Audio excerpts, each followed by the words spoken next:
Yes, ladies and gentlemen, Claudio Rosso from Switzerland. He unfortunately fell sick, but he could still send in his talk. So we're going to go through his talk together now. It's about, again, arthroscopic Bankart repair and what we can expect.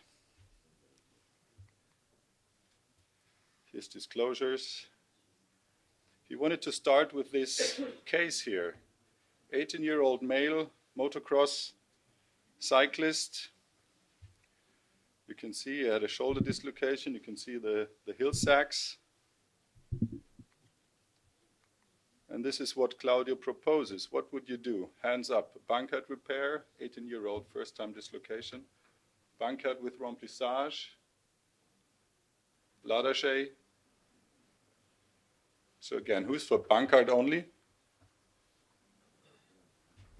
Maybe 10 fingers, the rest would stay conservative. And actually, this is what Claudio did. He stayed conservative. This is the video 8 months after the initial trauma.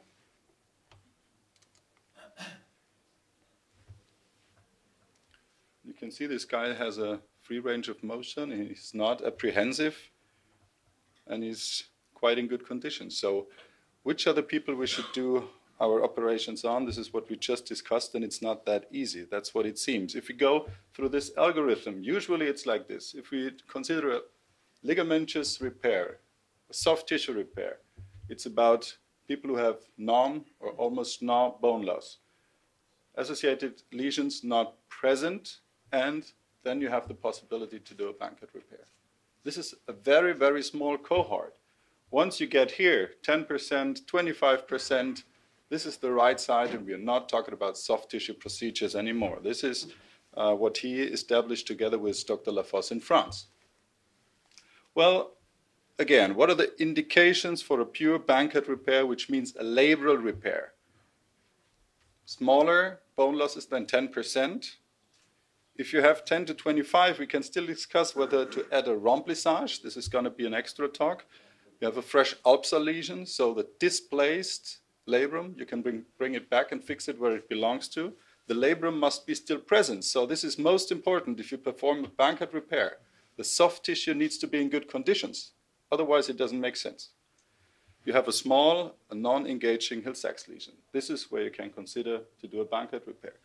You probably have all heard about this. This is from the Boileau group, the EASY score, and you go through all these risk factors: age, pre-op sports, sports pre-op, contact sports or not, competitive, hyperlaxity, heel sacs on AP X-ray, glenoid bone loss, and then you count all these numbers, and whatever comes out, you do a Ladachet. This is the French way, okay? But what they could show is that if you are higher than 6 calculated numbers, the recurrence rate is very high. So this is a good tool to look at beforehand. Now, which is also important, what are the contraindications for the Switzerland and the French guys? Bad tissue quality. This is what I just said. If you have a hyperlaxity, if you have more dislocations, you have a very outstretched soft tissue, you have like attritional bone loss, what you see here, bony lesions, it doesn't matter how large they are. If they are like 10%, 15%, this is what we heard from Giuseppe Milano. If you have a high active patient, if you have a contact athlete, this is definitely a contraindication for some people. If you have a recurrent instability, like more 3, 4, 5 dislocations. What can you do if you still do not want to go to a bony procedure? This is what the next talk's going to be about, so I'm not only going to go over it very quickly. There is some things we can do. A remplissage, you will hear about this. Subscapularis augmentation, we heard about this, and we're going to go into detail in the next talks.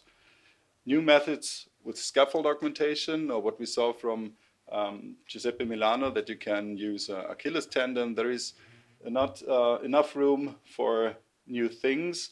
And of course, if you have a Hagel lesion, you have to add a Hagel repair. Should we do our Bankart repairs open or arthroscopic? I mean, I think the answer is clear in 2019, but it hasn't been that clear over the last decade.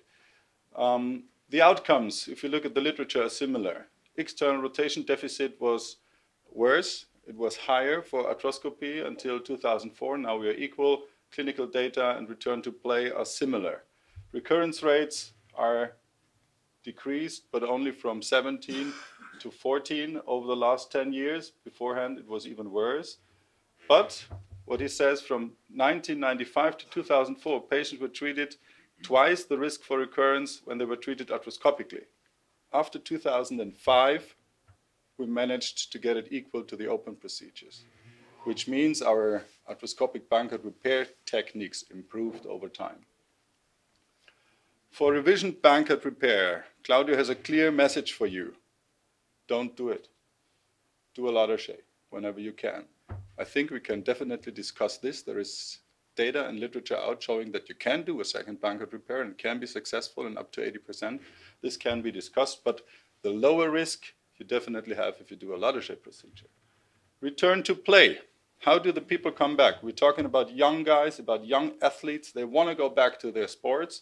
And what we see is 80% are coming back after 8 months. Pre-injury level, 66% after 9 months. Return to competitive level, again, about 80%. And return to pre-injury competitive level, 88% over time. The highest rate of return to play is with an accelerated rehabilitation program if you have a primary Bankart repair after first dislocation.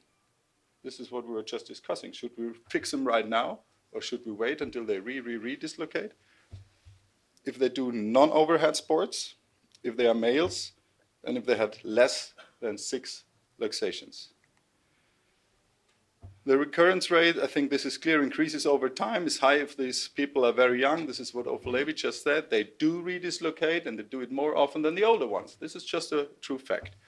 It's higher in males. This is a fact too, within the first 2 years, and then it decreases for these individuals. Mostly the people are younger than 40, and the total recurrence rate of approximately 20% after 6 years. But these facts are also important to consider.